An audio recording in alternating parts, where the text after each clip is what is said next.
Hey guys, welcome to this part 2 of the read-along for this little book called The Londoners, an Expat's Memoir and Survival Guide to the UK. Today we're going to be reading chapter 3, 4 and 5 of the book. You can catch up with part 1 of this read-along by clicking on the button here somewhere or down in the description. And yeah, let's get started. Part 3, University. And that was one of my favorite parts actually of living in London. Following the dream. I always wanted to be an author. Actually started writing at 9.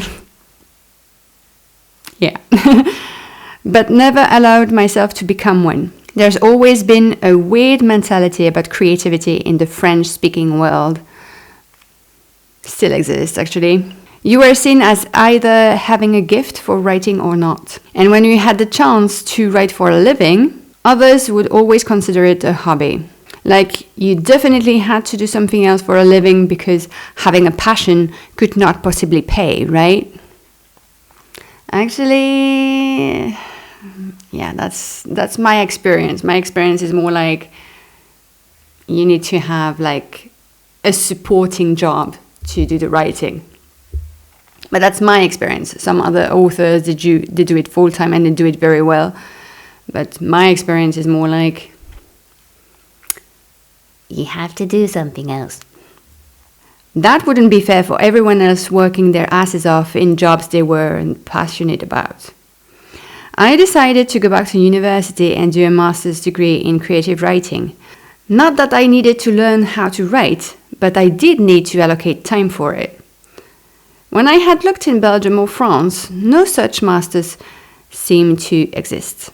But I found it in the UK. It also exists in the US. I'm always amazed about that. When talking about my project, I was met with many cliched questions and statements. Isn't it a waste of time? Nope. Best year of my life. What are the job opportunities with such a master's degree? You should try finding a real job. For a long time, I believed them. I believed I had to find a real job that would earn good money and write only as a hobby. But deep down, I felt that I wasn't allowing myself to be me. I had been unemployed for more than a year and was still unable to find a job. My parents had taught me that studies were important in life because they were the key to higher responsibilities and higher salaries. Doing a master's sounded like the right thing to do. With the IELTS certificate in hand, I was ready to apply to the program of my life. However, British University didn't just need the results of an English test. They wanted me to earn my place among them. Education systems vary from one country to another. When I did my bachelor's degree in journalism in Belgium at the Haute École de Louvain-en-Hainaut in Tournai, I didn't have to apply but to enroll on one of the university programs. In Belgium, as long as you pay the tuition fee, you're good to go. And actually, the tuition fee is way cheaper in Belgium than in the UK or the US, believe me. Even if this year they actually raised it, but it's still nothing compared to those in the UK and the US. Needless to say, the process was different in the United Kingdom. At the same time, as I was preparing for the IELTS exam, I was also preparing my applications. It wasn't something I had experienced in the past, so I didn't know what to expect. What I did know was that I had to write a cover letter for each university stating why I wanted to enter the creative writing program. Okay, but which universities? There were plenty of them, and to be honest, I had only heard about Cambridge and Oxford, as they are kind of world famous. And wouldn't it have been the dream, you know, to attend one of those universities? The university I was aiming for was the Royal Holloway in central London. The nearest tube station was Russell Square. It was closer to where I lived at the time. We had moved away from the Russian Airbnb by then. Thank God for that. And we're renting our first flat in Kentish Town. The Royal Holloway seemed to have the best program. It was really focused on writing. You could either choose to follow a fiction, non-fiction, or poetry path, but every university seemed to ask for a different thing when applying. One would request a critique of the book, another would want to read an excerpt of your writing. I ended up applying to 4 universities. As I mentioned in the previous chapter, I read Jonathan Strange and Mr. Norrell by Susanna Clarke and wrote a critique.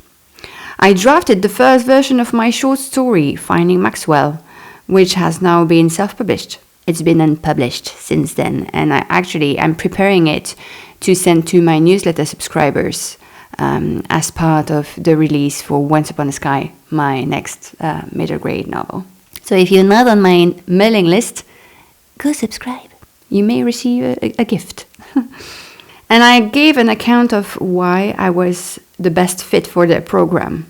I hit send at the beginning of August 2015, right after receiving my IELTS results, hoping one of them would accept my application. But I wasn't done yet. I also had to ask for 2 references, one private and one professional. That's so weird. My previous company agreed to write one, even though not a lot of people there spoke English. The trickiest part was that I couldn't ask a family member or a friend to vouch for me for the private one. And I didn't know a lot of people in the UK, as we had only been there for 6 months. I couldn't believe that my applications might fail for this reason. I will do it for you, Tessa said. She was the coordinator of the English-speaking class I was attending in parallel with the IELTS course.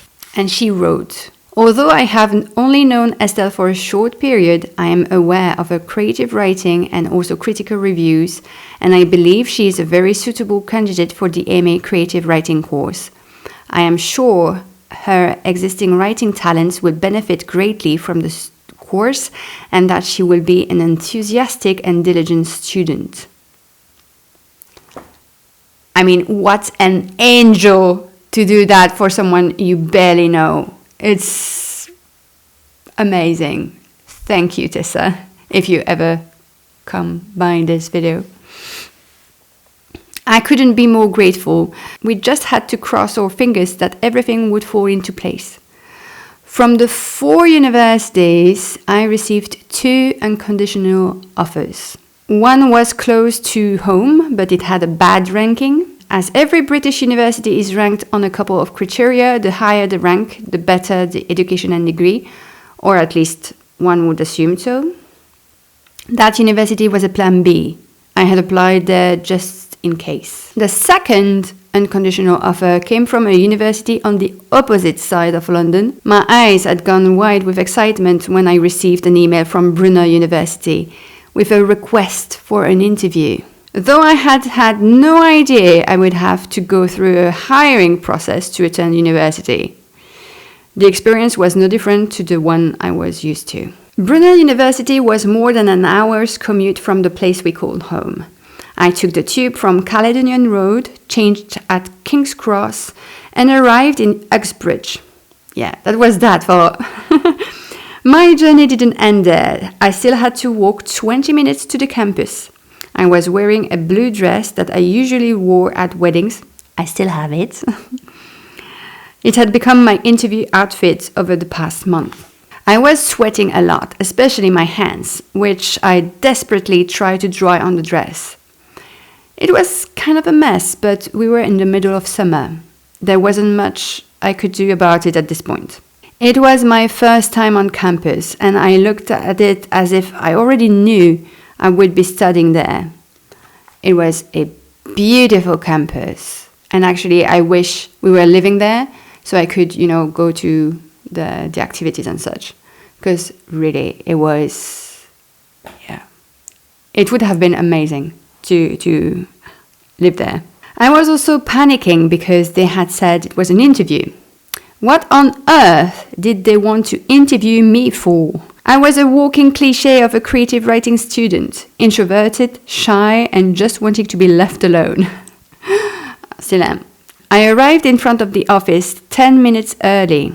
David was the professor in charge of the masters I wanted to pursue. I was always early for an interview, even though I knew people weren't at all that punctual, and that I often ended up waiting for longer than I wanted to. I knocked on the door. The office was decorated with lots of books stacked high on the floor in a kind of messy library. David was a thin man in his 50s or 60s, I couldn't guess. And he was silver-haired. Silver-haired! I mean, I had a lot of silver-haired people in my life before that, and I kind of already knew it was a winning thing. We sat there for an hour talking about books we enjoyed and how David liked the story I had sent for my application. Did you find it difficult to write the story from a male point of view? He asked. No, it just came to me naturally, and actually it kind of did, because all the books that I've read before, they're all, pretty much all, from a male perspective. It's only recently that there were a lot of female main characters. But in my youth, it was common that a male character would be the main character of a story. Regarding your IELTS results, I froze. Of course, he had to talk about my results. I wasn't a native speaker after all. I noticed your grades on the writing test are lower than a band 7, even though you have an overall of 7.5. Do you think you can handle the masters? I had a 6 in writing. Yeah. Try writing an essay to describe a data table. I mean, even a writer wouldn't be able to do that. It's so fucking difficult.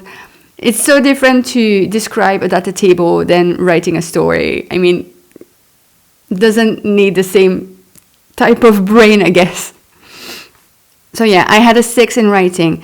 Would that be the end of my university adventure because of it? I will do everything I can. I know that. In the end, it didn't feel like an interview after all. More like I was meeting up with a friend after a long time apart. Yeah, David was so sweet. So sweet. When I left the office, I prayed that he would decide to accept me on the course. I didn't have any news from the Royal Holloway yet, but my heart was now split between it and Brunel. The program looked great, with screenwriting and fiction writing, as well as a short course to get a sense of how to manage a creative career.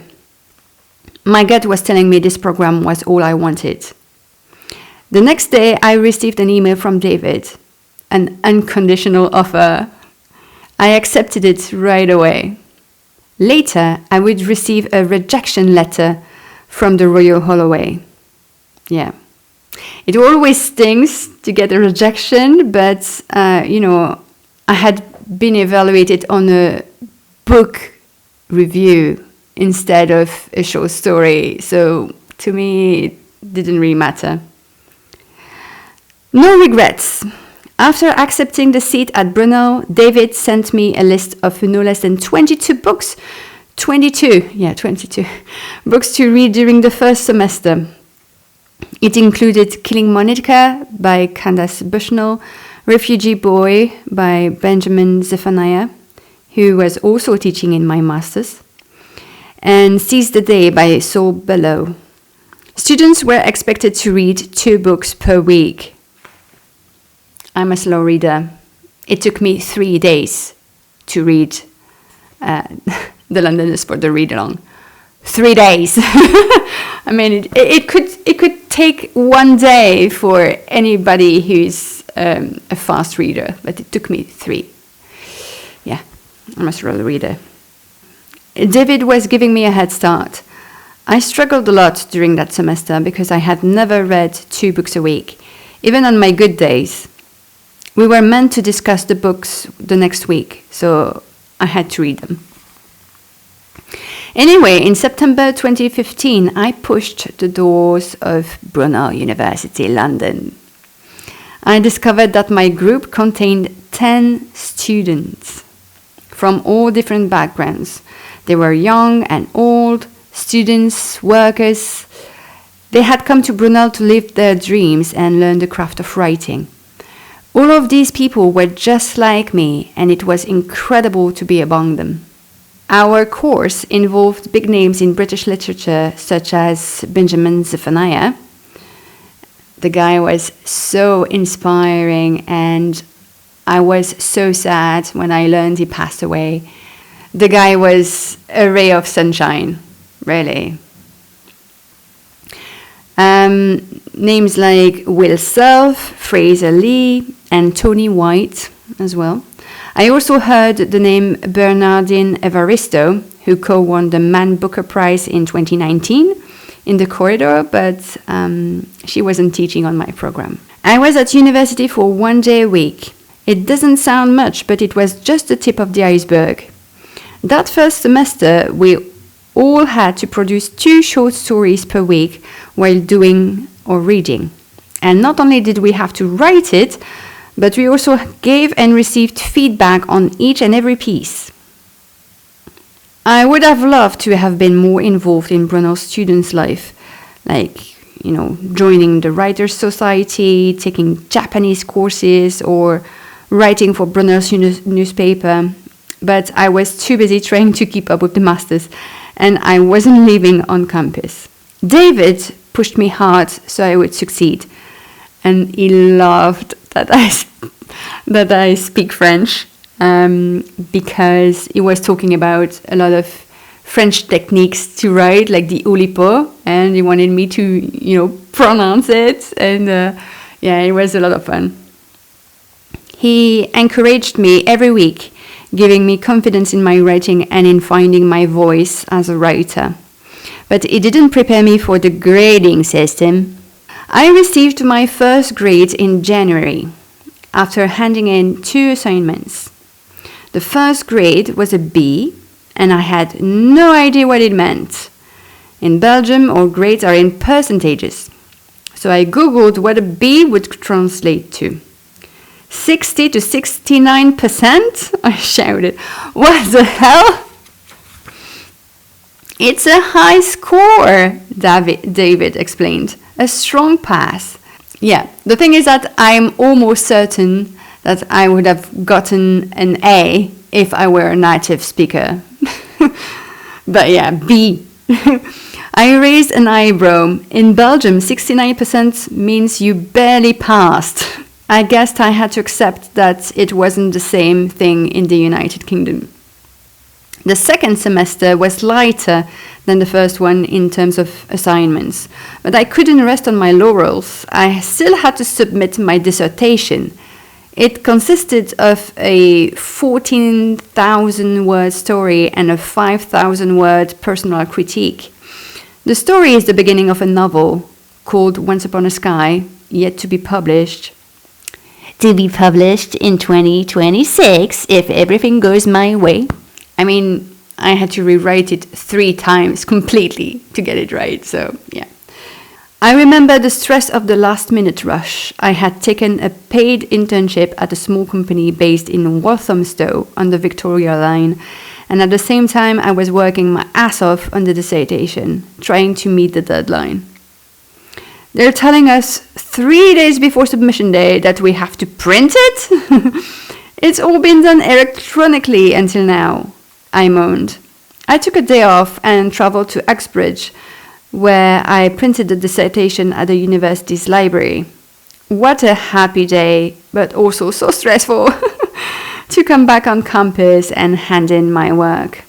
In December 2016, I graduated with merit. I'm still not sure what it means, but all I could see was my mom's pride when I told her. My daughter graduated from an English university with merit, she kept saying. I learned a great deal at Brunel and have grown a lot as a writer since then. I always find it challenging to sit down and write, And once I'm in the zone, I can't help but judge my writing harshly.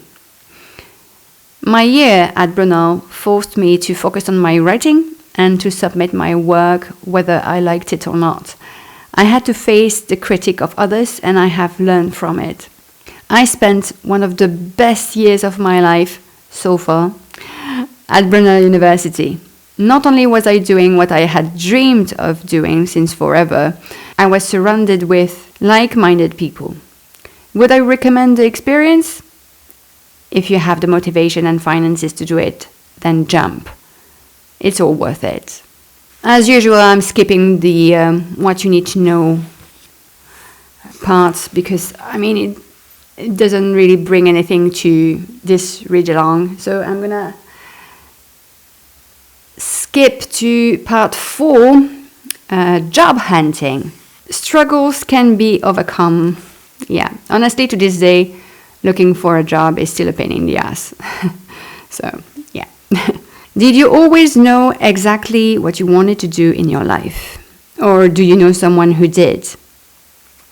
My first experience in a permanent role started just after I graduated from university in Belgium in 2011. I was an administrative assistant on paper, but was doing practically everything from organizing events to managing social media. I fell victim to false rumors that denigrated my professionalism and skills, and there were only 2 of us permanent employees. I knew exactly who it was coming from. 2 years in that role burned me out, so I quit. My confidence had been crushed. I thought I was no good to anyone, and I was certainly a bit depressed. Moving to London, I thought everything was possible. Jobs were within my reach, and all I had to do was to hold on to that thought. However, I quickly understood that you have to be willing to do things you might not want to get your foot in the door. Or you need to have a rock-solid CV because London doesn't give you a job by clicking your fingers unless you're a developer. Hi, Quentin. In April 2015, on a Wednesday morning, I was standing in Victoria Station in the heart of London. There were so many people in the station, getting on with their busy lives, waiting for a train or rushing into the tube. They knew what they were doing. They were confident. I was not. My destination was an office stuck in between the McDonald's and the station's toilets. It was the office of an international coffee shop brand that had a couple of stores in London. And no, it wasn't Starbucks. I was immediately greeted by a receptionist with a strong London accent. Please take a seat. Here's a form you'll have to fill in. Let me know when it's done and someone will see you. I tried my best Londoners accent. You judge. I took a seat next to the window at the entrance of the office. First name, last name. I often mixed the 2 up. I hoped I hadn't made a mistake by writing my first name in the last names box. How bad would that look? I didn't know. I gave the form back and waited a couple of minutes before a short man came to meet me for the interview. He led me to a room a bit further from the reception. After a couple of questions, he finally asked, "Would you mind doing night shifts?" Night shifts? I thought these people were just selling sandwiches during the day, but they were apparently also making them during the night. My thoughts went to Quentin. I was already seeing so little of him because he had started a job as a developer, a day job. No, I answered. And I wasn't there to be at everybody's beck and call. I wasn't that desperate for a job, really, which I realized I am privileged, and I was privileged at that time. My fate was sealed. No job in a coffee shop for me. I was definitely privileged in being able to say no. I just wasn't ready. In between April and May 2015, I sat in different buildings, different offices, filled in many forms and answered lots of questions, but none of them seemed to be the right fit. I once applied for a freelance translator role and had to do a test from English to French to check if I had the right skills for the job. They told me I was making too many spelling mistakes, which I was sure I wasn't. And after asking for a proofreading document, they never answered me again. In the meantime, another company had told me I was overqualified for the role I had applied to. They didn't say I was overqualified to make sandwiches, though. So, I mean, it really depends on the recruiter. Which one do you think I believed? My confidence was crushed once again. Brunel University happened to have a grant program for students who wanted to intern in a company. I applied and interviewed for a couple of internships before finding the one. Not far from Walthamstow Station, at the end of the Victoria Line, I entered the world of a small e-commerce company as a digital marketing assistant for 3 months, from mid-July to mid-October 2016. It was a full-time paid internship. Knowing that an intern in Belgium earns nothing, what a change. The grant provided half of the salary and the e-commerce provided the other half. The job gave me the foot in the door I needed to get back into the business world. I learned a few new concepts such as SEO, search engine optimization, and how to work out an e-commerce website in multiple languages, both of which would be key for the future of my career. I thought this internship would be the beginning of my luck, especially since the owner, a tall French woman in her 50s, offered to continue working with me after the internship, only as a freelancer. She didn't have, the capacity to have a permanent person. It was August 2016. Quentin and I had moved to Brighton, more on that in the next chapter, and being freelance sounded like a great opportunity. Grow your client base and you'll be fine, the owner told me. Yes, in theory. I wasn't dripping in confidence. More than that, I have never been the kind of person able to sell themselves and attract clients. The money I was making working for the e-commerce company was enough to pay for my part of the rent, but nothing else. I had savings, and Quentin kindly kept telling me I should take the time to write my book. So I started to write. It was a book called Once Upon a Sky. I already mentioned that. It's now a middle grade and about to be released this coming fall, 2026. At the time, it was a young adult fantasy novel, so yeah, see the shift. I got into the habit of going to the local library every morning to do my 1-hour writing session, then coming back home, never to leave the flat again that day. I was craving human contact, though. I found being alone in the flat all day long a terrible thing. I had an interview at my favorite bookshop in Brighton in October 2016 and was rejected a couple of days later. I cried for hours on my own while Quentin was at work. Thoughts of uselessness crossed my mind a few times. I wasn't even able to land a job like that. I ended up crying for a week before I was finally able to get my act together. When will you finally get a job? Are you even looking? Asked a very dear family member. I mean, I was already putting pressure on myself. I didn't need someone else to, ask me that kind of questions. I dropped off covering letters and CVs into pretty much every shop in Brighton that day. I was so pissed that everyone was always asking me the same question. So fed up with everything and everyone that I simply applied everywhere I could. Yeah. Thank you, support system. A big supermarket chain was the first to answer my plea. Wearing my interview dress, the blue dress, I took the bus to the leading shop in Kensington by Sea, approximately 30 minutes from where we lived. And surprisingly, I wasn't the only one applying and being interviewed. They said they would call in the lucky ones. I didn't get that call. A couple of days later, I went to a tea company's warehouse for an unpaid test. It was filling bags with tea and labeling them for a couple of hours. I did receive 2 bags of tea for my service, but hadn't been quick enough. I think my attention to detail didn't help. I had been taught by my pharmacist parents to weight things perfectly, give or take a few grams. It was starting to seem like moving to Brighton hadn't been the brightest idea. Quentin had kept his London job. They had agreed to let him work from home 3 days a week, but a change of manager had made commuting every day mandatory once again. The money spent on train fares was huge. Beware of them. But he was also becoming increasingly exhausted. I could see he had no energy left for his own projects.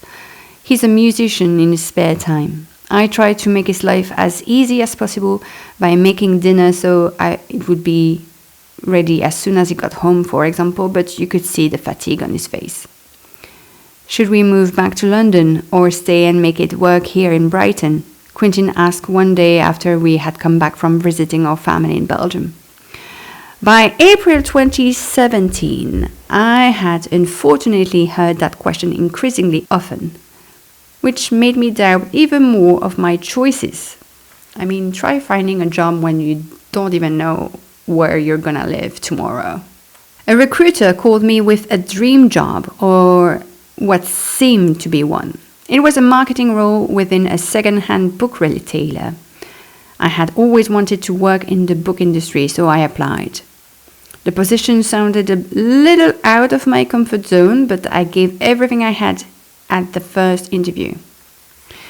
Even better, the interviewer was French and kind of wanted to hire someone like me. There was a dilemma, though. The job was close to Brighton, and we were talking about potentially moving back to London. I couldn't find anything to stop the depression knocking on my door. I finally had a job that could be mine if I wanted it, but a little voice in my head was telling me I couldn't have it because we were about to move again. Out of spite for myself, I dumped the opportunity. I think it was the hardest thing I had ever done because I wanted a job so badly at this point. But I knew it wasn't going to be the right job for me as it was so far away from London. There were 2 problems with my non-employment situation. The first was the city. I couldn't find anything in Brighton or near Brighton. Or maybe I just didn't try hard enough. The second was I didn't even know where we would be living in the next month. Quentin and I were thinking of moving, but we couldn't agree on where. Amsterdam, Berlin, Paris, London, Brussels.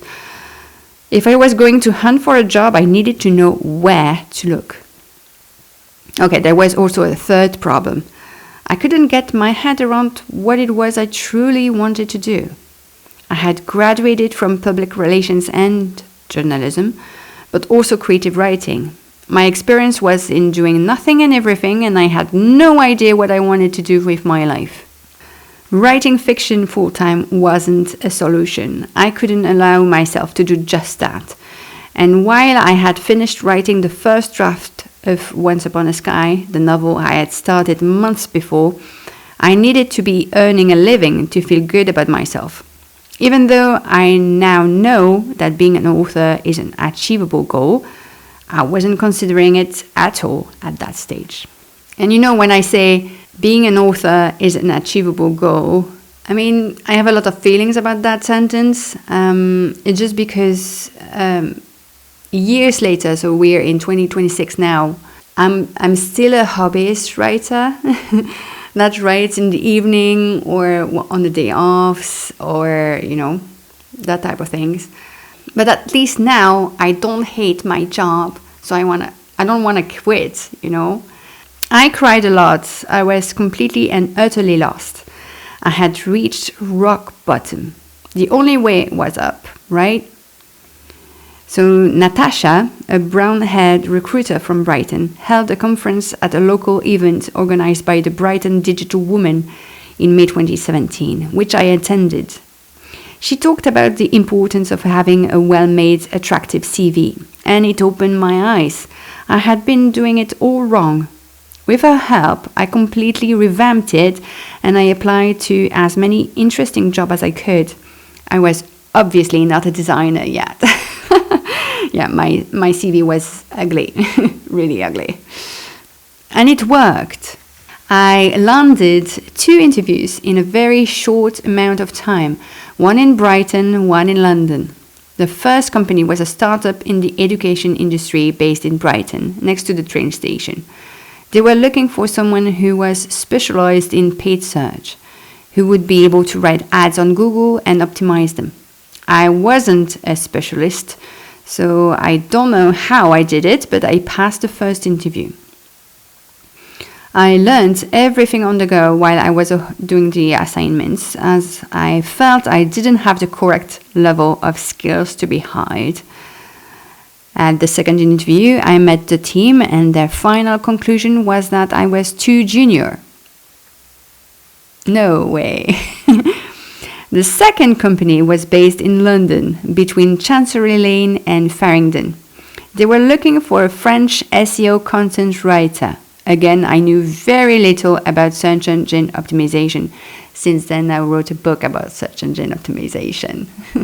It's called SEO for Authors. The art of optimizing a web page for Google in order for the web page to be ranked higher in the search results. But I knew I could handle the writing. I went to the first interview feeling that I had nothing to lose. I met with Richard, the SEO manager, a kind-hearted man in his early 30s in the reception area.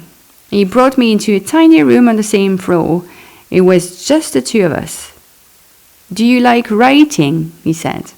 "I love writing, you mean? I'm an author. I've published a short story back in March that was Finding Maxwell. Now it's unpublished.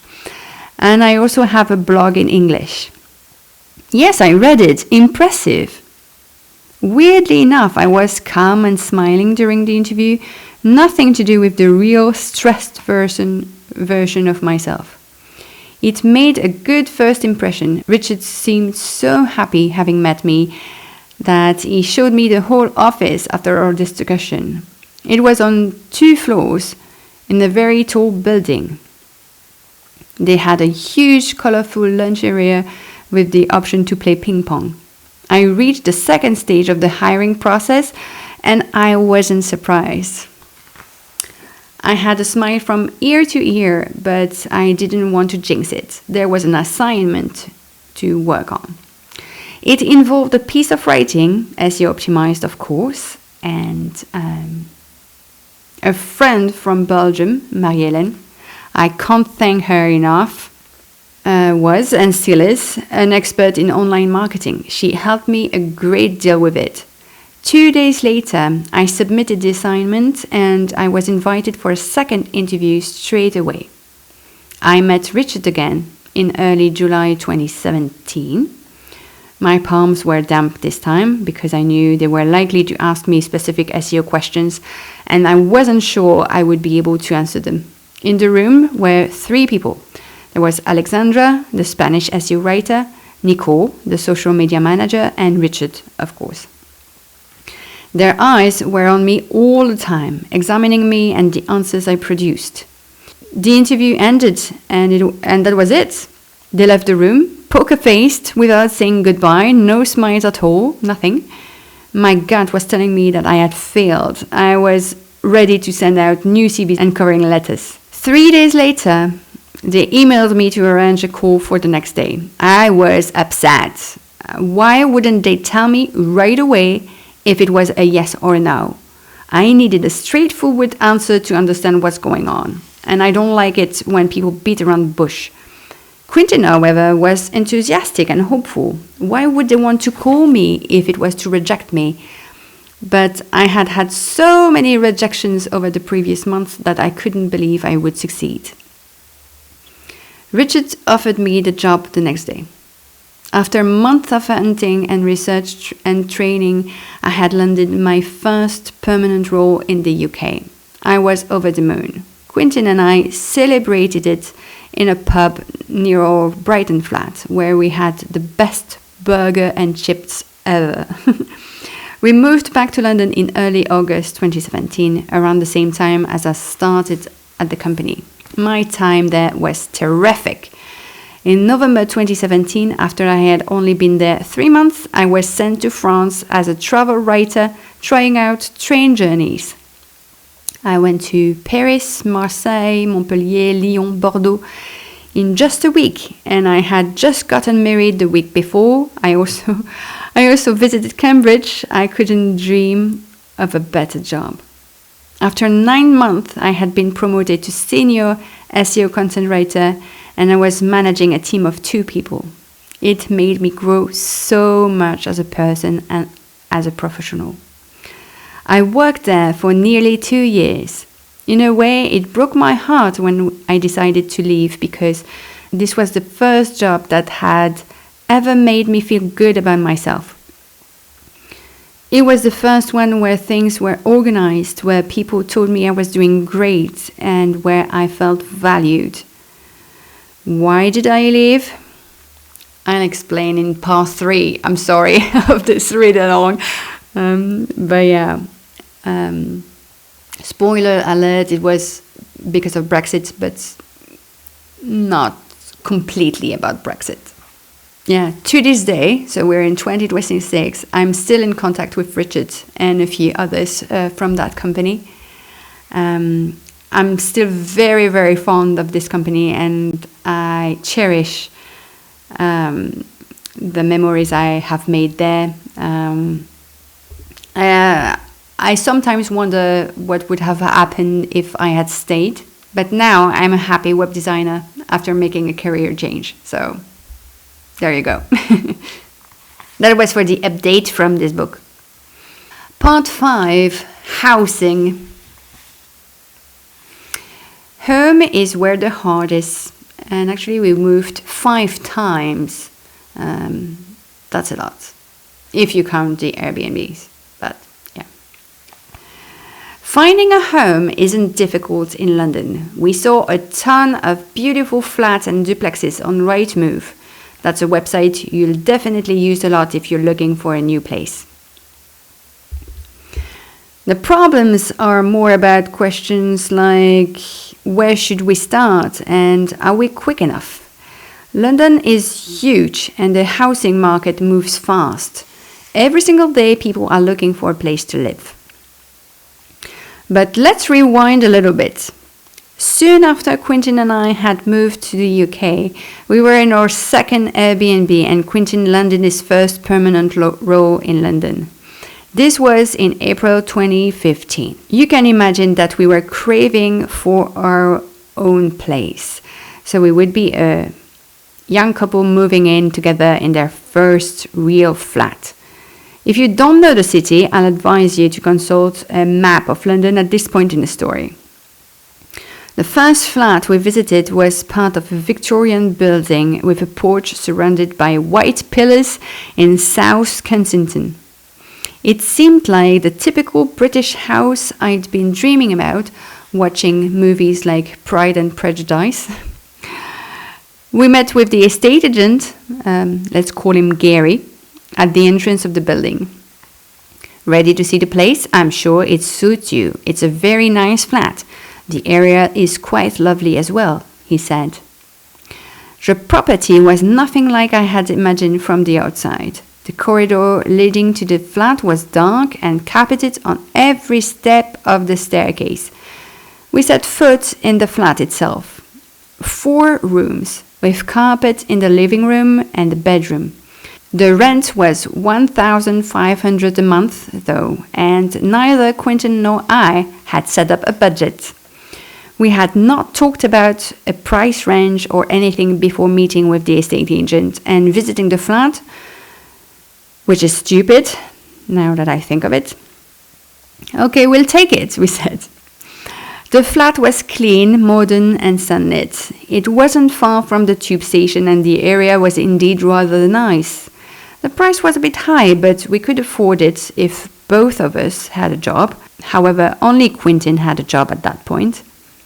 Gary shook our hands. Brilliant! Come to my office tomorrow to sign the paperwork and the flat is yours. We were both grinning. We would finally be renting our very first flat together at just a small Airbnb room. We went to the agency the next day. It was the tiniest I had ever seen. Not that I had seen a lot of them, but I was expecting something much bigger. Gary was seemingly working alone. There were only 2 desks and a lot of boxes on the floor, which made the place feel messy. "Did you bring the deposit?" he asked. Quentin and I looked at each other in confusion. "The deposit?" I said with a little voice. "Yes, before we sign any contract, you should pay the deposit in full to secure the property," Gary explained. "Preferably in cash." As we walked away from the office, purportedly to the bank to get the cash, we thought it was a little dodgy. We hadn't dealt with such a significant amount of money in cash before. Would our bank even be okay with us withdrawing £1,000? We didn't think so, so instead we bailed on him. Sorry, Gary, but we were so inexperienced, and we may have been a bit too fast. Please talk about budget first. But we weren't in a hurry. We wanted to find the right place in the right area. The fact was that we hadn't explored a lot of London, and we wanted to make sure we weren't making a mistake. In my mind, we might be settling down somewhere for many years. I had only lived in 2 houses in more than 20 years, so I wanted a house where I'd feel at home in the long term. After that first experience, we became a bit more careful. Quentin had started working, so I was the one in charge of going places. I finally found a lovely furnished flat between Caledonian Road and Kentish Town in the borough of Islington. It had 1 bedroom with a separate kitchen, a living room and a bathroom. It also had enough space to store Quentin's new folding bike, and there was carpet in the hallway and bedroom. The flat was in a residential area, and the nearest grocery store was about 20 minutes on foot. Camden Town and Regent's Park were only a bit further down the road. We had negotiated to get a reduced rent on condition that we would stay for 2 years, and we got it. We moved in at the end of April 2015, which was incredible considering our 3-month trial wasn't even over. And we were to have so many memories in that flat. At the start, we camped in our living room because our mattress hadn't arrived yet. And when it did, it was too small for the bedroom. The delivery men were super nice though, because they allowed us to keep the mattress while they got us one the right size. It was after we settled in Islington that I decided to pass the IELTS exam and do a master's in creative writing. I wrote many short stories in that flat, including Volte-face, which I say that you can get it while registering to my newsletter, but it's not available anymore. But I can send it to you if you ask nicely. My inspiration for that particular story came from a neighbor of ours, a crazy lady who would scream at all time of the day or night. She would shout and yell hysterically at 3 a.m. She may well have woken the whole building. It certainly kept Quentin awake though. I apparently usually kept sleeping like a baby. One of our most vivid memories is from just after our first Christmas. We carried the used tree all the way to the waste nearby center, leaving the flat for just 15 minutes. When we came back, there were police cars and blue stripes all over the streets. "Excuse me, we live there," we said, trying to enter our building. "Okay, but stay home until further notice," a policeman replied. Glancing out the window, we finally figured out there had been a fight. Someone had been stabbed and killed right in front of our flat. The police knocked on our door to ask if we had seen something, but we hadn't been at home. That 15 minutes had been enough time for someone to get killed. It was a scary thought. After a year in Islington, we decided to move. It wasn't because of the crazy lady, it wasn't because of the fight, it was because of health issue. Our place there wasn't what we would call a new one. The carpet was old and dusty. The humidity wasn't going anywhere but inside, and it felt rather small for the two of us. We knew we had a 2-year contract, but we couldn't stay any longer. And there was mold on the walls, in the bedroom. One night in May 2016, I was walking back to the house from a meetup event in Southwark, South London. Lights were flashing in the street, and I realized there was an ambulance in front of our building. It must be for the neighbors, I thought. They were old, that's why I thought it was for them. I climbed up the stairs. The ambulance people were on our floor, but not for our neighbors. I saw the door open. A doctor was examining Quentin. He had a blood pressure monitor around his arm. My heart started racing and I ran into him. "No need to worry," he said. He was almost asthmatic at this point, but I didn't need to worry, Easier said than done. In fact, he had called the ambulance himself because he wasn't feeling well. Panic attacks, chest pain, breathing issues. Together, these had made him concerned. The humidity on the flat and the carpet was more than our bedroom walls. I said it there too. Had made it difficult for Quentin to live comfortably in our own place. He sounded okay when he answered me, though. "I'm almost asthmatic," he announced the next day after seeing a GP. That stands for General Practitioner, therefore a doctor. I called a professional carpet cleaning service and I was already opening the windows all day long, but nothing worked. So we realized we had to move. But where to? In spite of some reservations, we decided to move out of London in September 2016. I had finished my master's by then and was waiting for graduation. We wanted to see the countryside rather than living in one city without ever traveling. And we chose Brighton, or more specifically, Hove. Why Brighton? Because it was near the sea and just an hour from London. The air was better for Quentin's lungs, which were damaged by the polluted air of the big smoke, as well as our mouldy Islington flat. Were we crazy? Yes, maybe a little. After all, the train fares were crazy. We learned that lesson the hard way, as Quentin was still working in London and had to commute regularly. But we had visited so many flats in the capital and were struggling to find one without a carpet. I don't know why the British love their carpets so much. They attract dust and dirt and they are difficult to clean.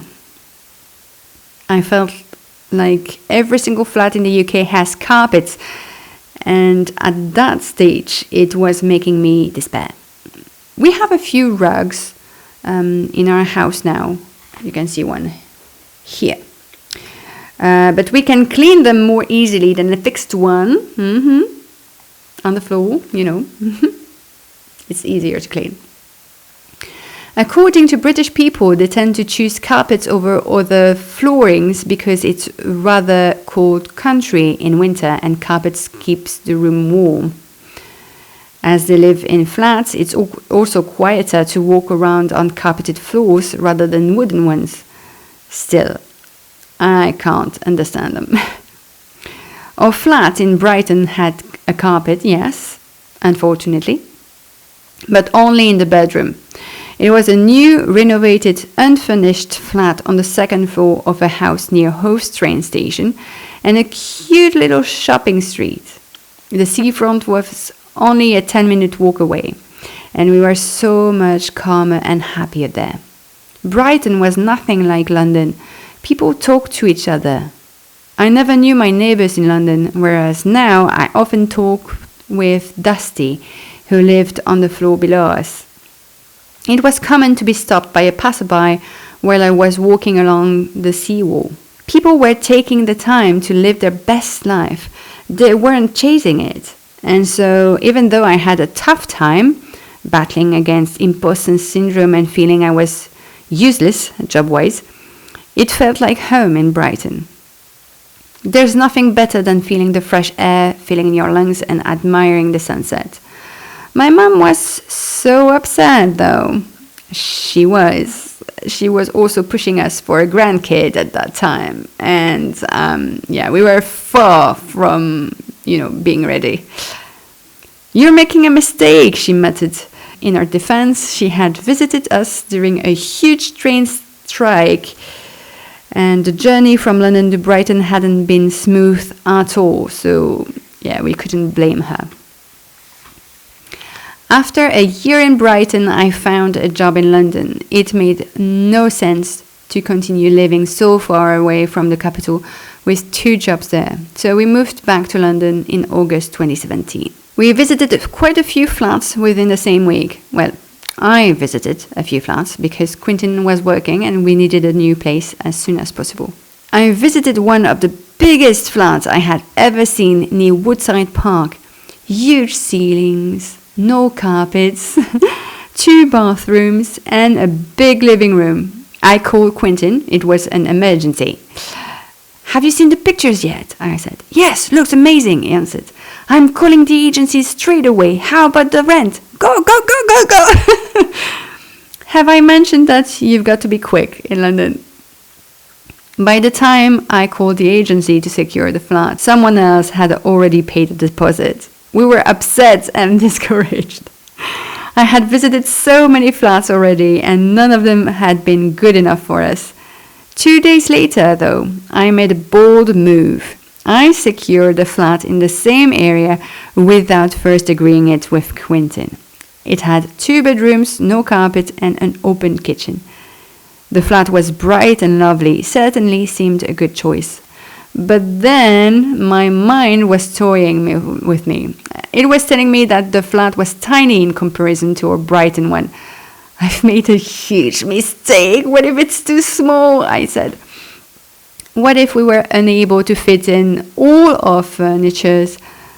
What if we were moving to the equivalent of a hamster's cage? And if that wasn't enough, I was going to Paris to meet with my new job's French team, so Quentin would be doing all the moving alone. He saw the flat for the first time on the moving day. That wasn't ideal, but fortunately he loved it. We lived there for 2 years, as we were getting tired of changing places each year. It was our 3rd and last flat in the UK before we returned back to Belgium. But that, my dear reader, is another story. Now that I have lived in a couple of places, I can say it doesn't matter where you live. What matters is who you live with. I could live anywhere as long as it was with Quentin by my side. I know it sounds like a cliche, but it's nonetheless true. Aww. Okay, guys, so that's the end of this second part of the read-along. Next week is going to be the 3rd and final part of the read-along. Please do send me questions if you have any below here in the comments, or send me an email at hello@vdvestelle.com. Everything is in the description for you if you may, and I will make a special video answering all the questions after this read-along.